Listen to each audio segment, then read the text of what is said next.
In 1942, a factory in Cincinnati, Ohio, produced a new milling machine every 17 minutes. Not 17 minutes during a surge. Not 17 minutes on the best shift. Every 17 minutes, around the clock, for the duration of the war. That single factory, the Cincinnati Milling Machine Company, produced 17,511 machines that year alone. 1 out of every 12 machine tools manufactured in the entire United States carried its name. And it was not even the only machine tool builder in the city. Within a 30-mile radius of downtown Cincinnati, more than 50 companies were building lathes, milling machines, grinders, planers, shapers, and drill presses. The machines that cut the metal that became the tanks, the aircraft, the ships, the artillery shells, and the atomic bomb components that won the Second World War. Nazi Germany reportedly placed Cincinnati fourth on its strategic bombing target list, behind Washington, New York, and the Sault Ste. Marie iron ore locks. Not Detroit, not Pittsburgh, Cincinnati. Because the generals in Berlin understood something most Americans did not. You could not build the arsenal of democracy without the machines that built the machines. And most of those machines came from the same few zip codes along the Ohio River.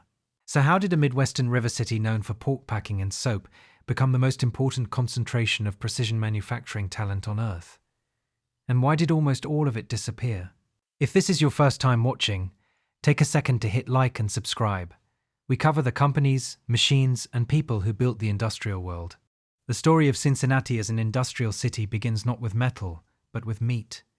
In the early 19th century, the Ohio River was the superhighway of the American interior, and Cincinnati sat at one of its most strategic bends. Steamboats turned the city into a gateway for settlers and goods moving west. By the 1830s, farmers across the Ohio Valley were driving their hogs to Cincinnati by the thousands. The city built slaughterhouses along the riverfront, developed industrial-scale curing processes using local rock salt, and shipped barreled pork and lard down the Mississippi to New Orleans and beyond. By 1840, Cincinnati was the largest pork processing city in the world. They called it Porkopolis. The nickname was not affectionate. The streets ran with blood and offal. But the profits were enormous, and they created something more lasting than cured ham. They created an industrial ecosystem.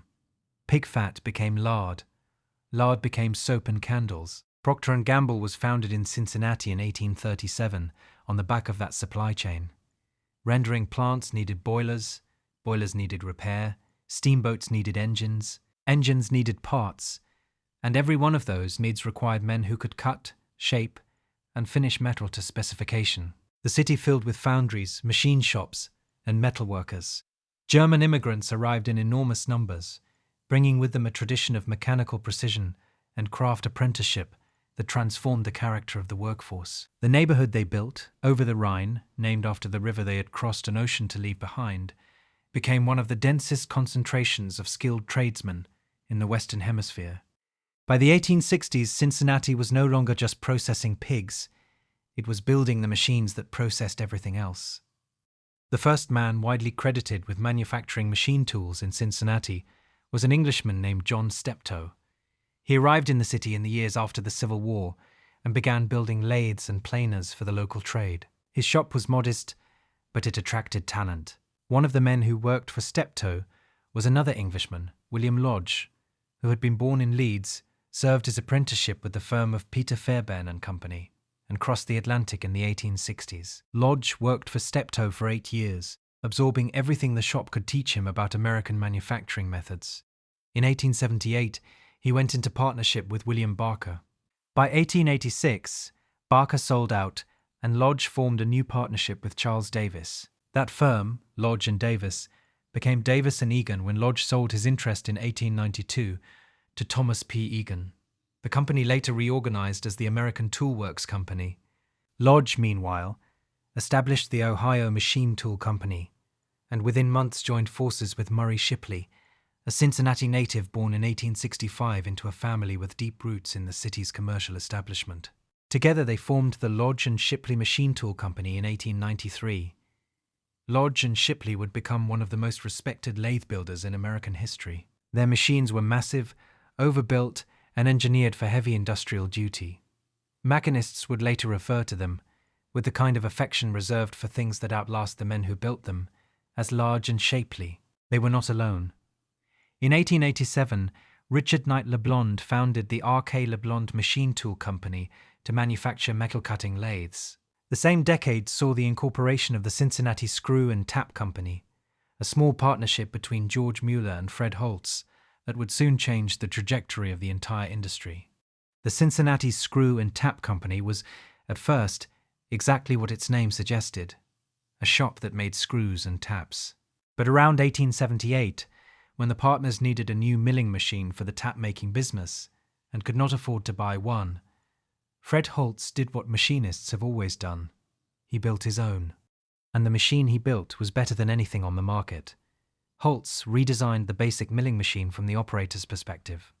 He centralized the controls, added micrometer dials to the adjustment levers so the operator could make 2 adjustments simultaneously, and built a spindle that could run in both directions, opening the machine up to drills, reamers, and boring tools.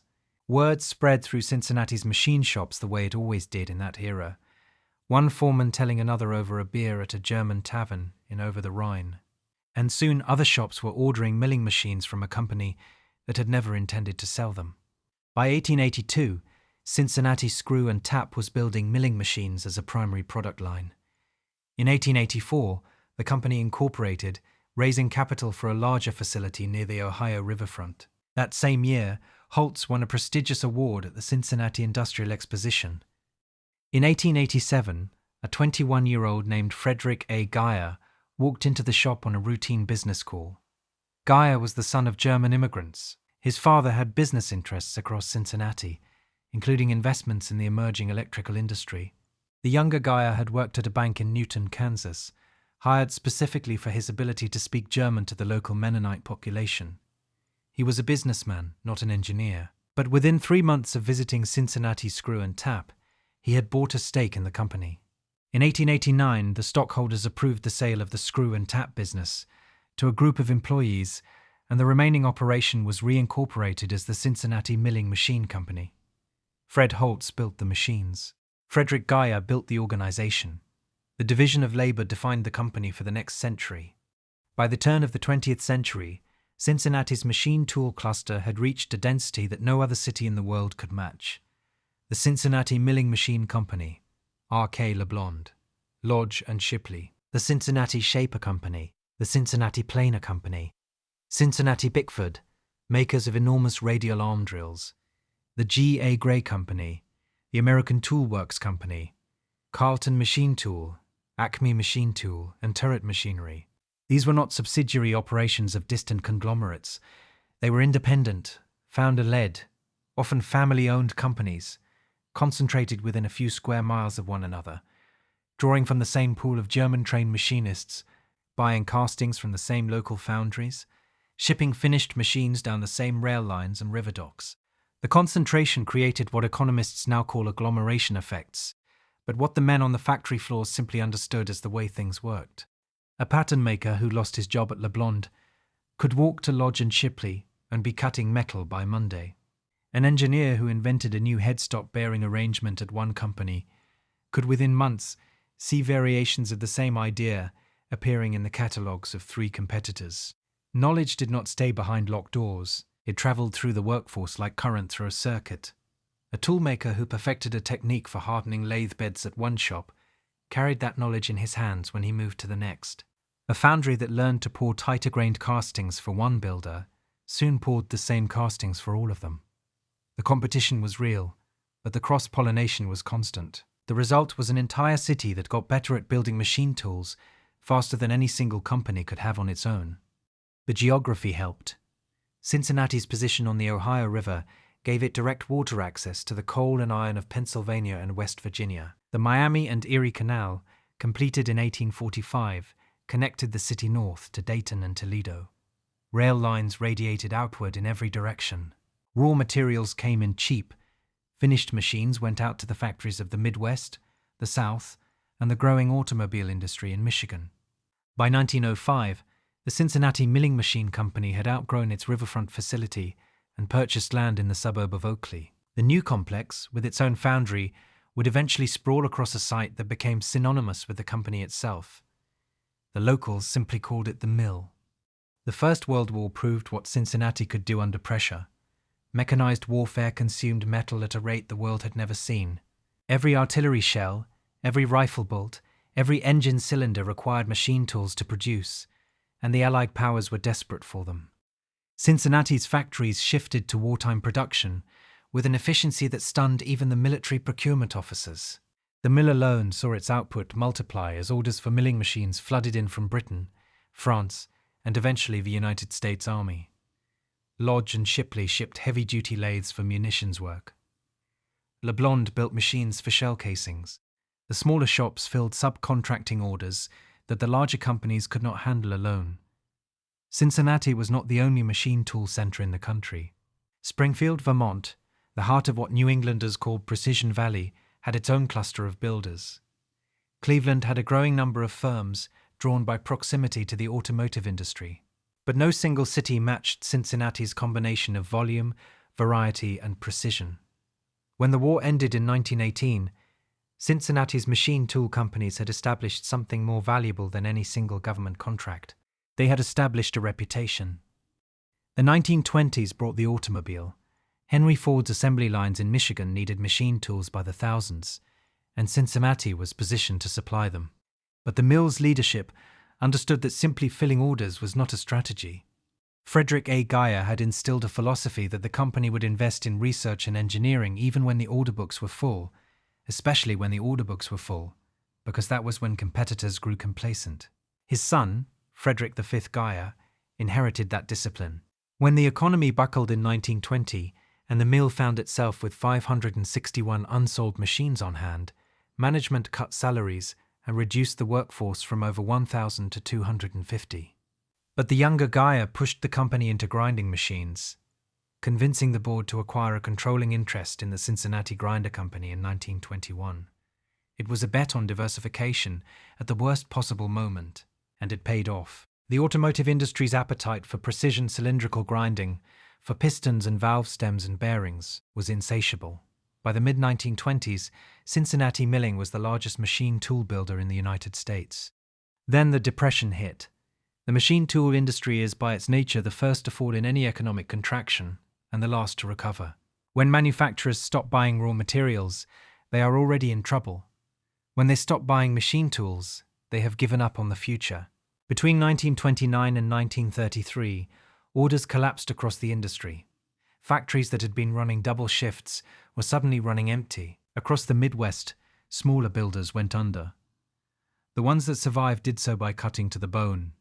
But the companies that defined Cincinnati's machine tool legacy did something that defied conventional wisdom.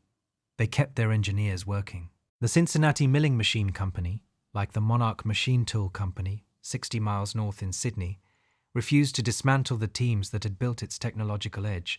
Management salaries were slashed, wages were cut, but the drawing board stayed active. During the worst years of the Depression, the mill introduced hydraulic-powered machines, broaching machines capable of finer and more precise cuts, and the dial-type milling machine, which became an industry standard, with its power, speed, and feed change features. In 1932, the company signed a partnership with the Heald Machine Company of Worcester, Massachusetts, to share engineering, research, and patents. Every one of these moves cost money the company could barely afford, and every one of them positioned Cincinnati's builders to dominate the decade that followed. Frederick A. Geyer died of a heart attack in 1934. His son, Frederick V. Geyer, took control of a company that was battered but intact, its engineering talent preserved, its product line broader than it had ever been. The younger Geyer was quiet, methodical, and deeply alert to what was happening in Europe. During the mid-1930s, he traveled to Germany on business and witnessed firsthand the industrial mobilization that Adolf Hitler was directing toward war production. German factories were running at capacity. New machine tools were being installed in armaments plants across the Reich. Geyer came home and did something that most American industrialists in 1938 considered reckless. He began expanding the mill's production capacity before a single government contract had been signed. He was not alone in reading the signals. Across Cincinnati, other builders began stockpiling materials, hiring additional machinists, and retooling their factories for the kind of volume production that peacetime had never required. When the Japanese attacked Pearl Harbor on December 7th, 1941, the nation was plunged into shock. But Cincinnati's machine tool industry was already running. The numbers that followed are almost incomprehensible. Between 1940 and 1943, American factories produced more machine tools than in the preceding 40 years combined. Machine tool output went from roughly 34,000 units per year in 1938 to over 300,000 units per year by 1942. The mill alone needed a network of 150 subcontractors spread across the eastern third of the country to keep pace. One machine every 17 minutes. Fred Geyer was one of the first industrialists recruited by William Knudsen, the former General Motors president whom Roosevelt appointed to oversee war production. Geyer understood what Knudsen understood. The bottleneck was not steel. It was not labor. It was machine tools. You could not stamp a tank hull without a press. You could not bore a cannon barrel without a lathe. You could not mill an aircraft engine block without a milling machine. And you could not build any of those machines without the machine tool builders of Cincinnati and Cleveland and Springfield and Sydney, Ohio. President Roosevelt called the entire effort the arsenal of democracy. The machine tool industry was the arsenal that built the arsenal. By April 1941, Roosevelt himself was writing urgent letters to his production chiefs about the machine tool shortage. A survey in 1939 had concluded that 85% of the machine tools in American factories were more than 10 years old. Some of them predated the Civil War. The entire industrial base needed to be re-equipped, and it needed to be done in months, not decades. Cincinnati delivered. LeBlond built lathes for shell production. Lodge and Shipley built heavy-duty turning machines for naval gun barrels. Cincinnati Shaper, Cincinnati Planer, Cincinnati Bickford, and the American Tool Works all converted to wartime production.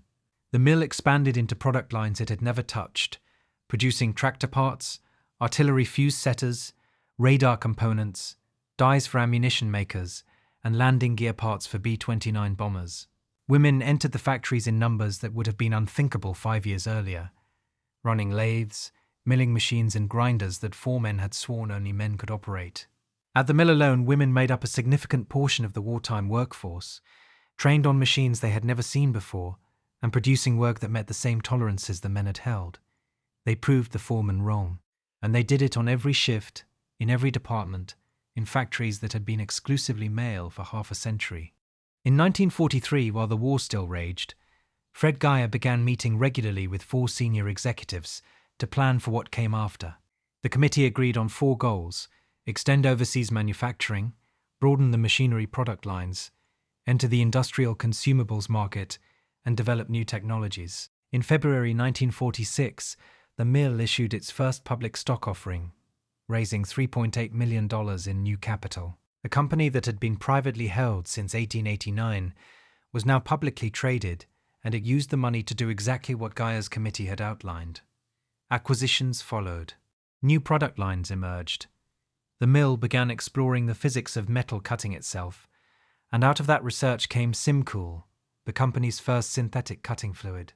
Cincinnati was no longer just building machines, it was building the science around how machines worked. The post-war decades were the peak. The mill acquired the Heald Machine Company outright, adding internal grinding to its portfolio.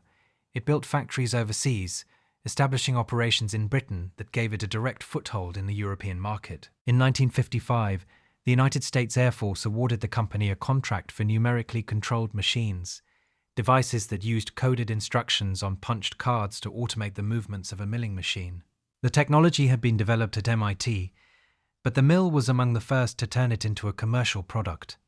In 1966, the company introduced a new generation of controls, using miniaturized integrated circuits, replacing the vacuum tubes and mechanical relays of the earlier systems. By the end of the 1960s, Cincinnati Milling Machine had become so diversified that its name no longer described what it did. In May 1970, the stockholders approved a new name, Cincinnati Millicron. The word was derived from the Greek for highest precision. It was also, in retrospect, the moment the company began to lose its identity. Across the city, the other builders were undergoing their own transformations. LeBlond formed a joint venture with the Japanese firm Makino Milling Machine in 1981, creating LeBlond Makino. The partnership would eventually be absorbed entirely by Makino in 1996. Lodge and Shipley, the firm that William Lodge and Murray Shipley had built from a rented shop in 1893, was liquidated in 1987. Its lathe designs were purchased by the Monarch Machine Tool Company in Sydney. Cincinnati Bickford was gone. The Cincinnati Planer Company was gone. The G.A. Gray Company's old factory became a contract machine shop. The American Toolworks building was converted into office space. One by one, the names that had defined a century of manufacturing were disappearing from the factory walls. The collapse did not happen overnight, but the 1980s delivered the killing blow.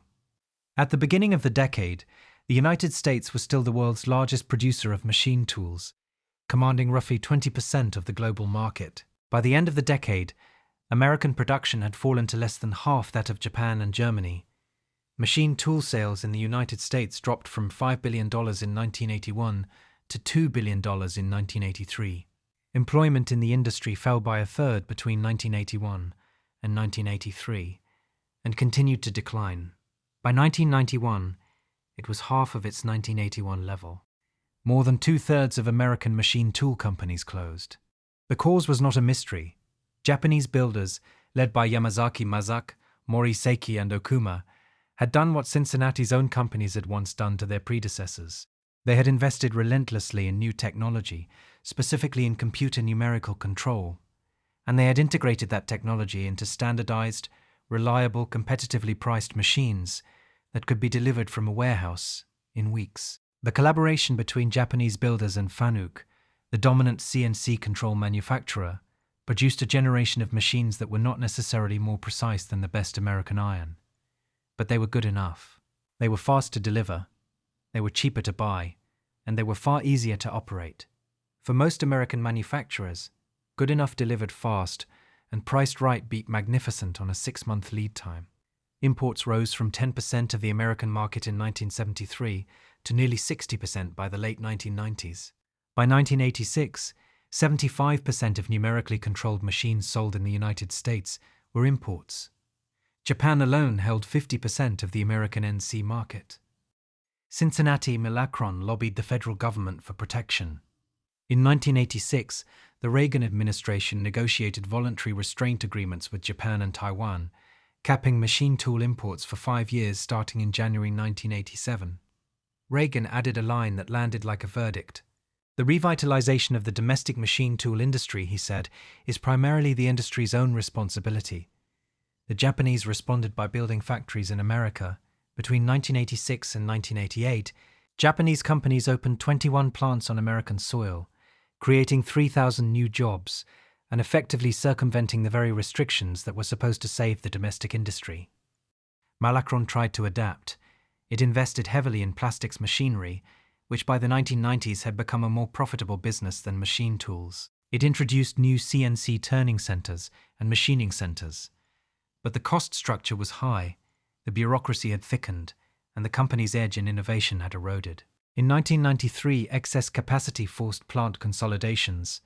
In the early 2000s, the machine tool operations were sold to Univer Manufacturing Technologies. The legendary Oakley plant, the complex where Fred Holtz had built his first improved milling machine, where Frederick Geyer had assembled the organization that armed 2 wars, where 17,511 machines had rolled off the floor in a single year, was slowly shut down.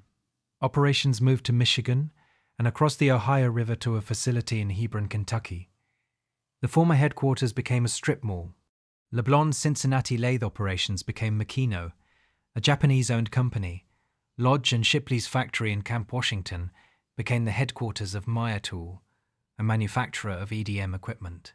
The Cincinnati Shaper Company, which had changed its name to Cincinnati Incorporated and moved to a new facility in Harrison, Ohio, in the 1950s, is one of the few survivors. It remains a 4th-generation family-owned company, still building metal fabrication equipment, still operating out of a 500,000 square foot plant.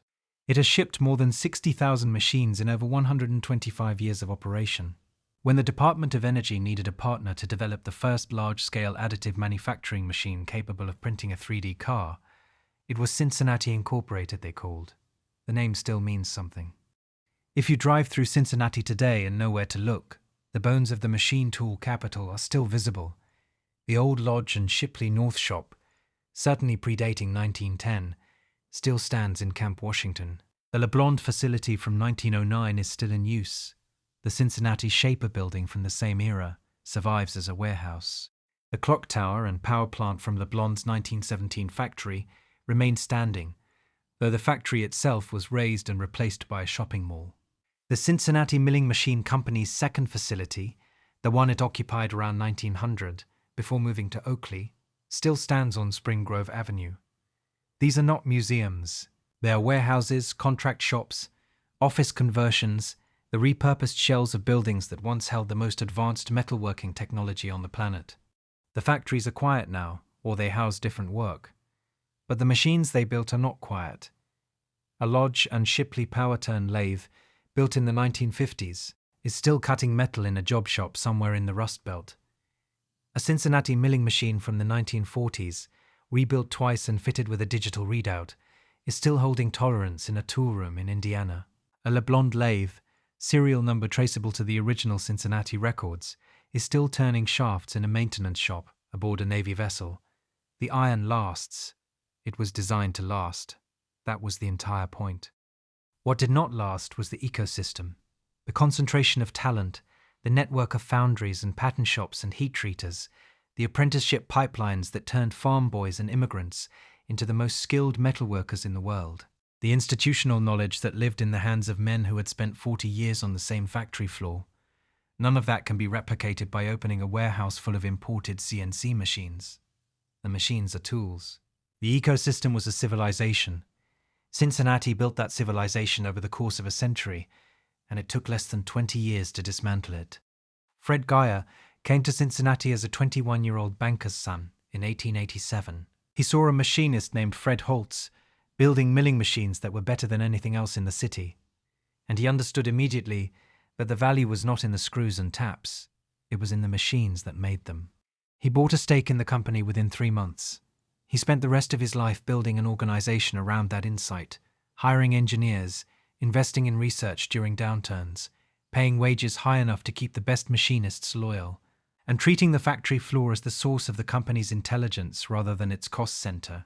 His son, Frederick V. Geyer, carried that philosophy into the Second World War, expanding capacity before the government asked, planning for the post-war future while the war was still being fought, and investing in science that the industry had never thought to study. William Lodge came from Leeds with a machinist's education and built a lathe company that outlived him by nearly a century.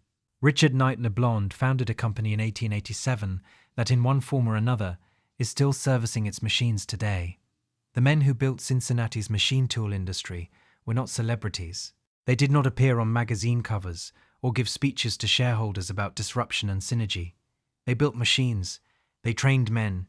They reinvested profits into iron and engineering talent and foundry capacity. They understood something that the financial engineers who eventually sold their companies never grasped.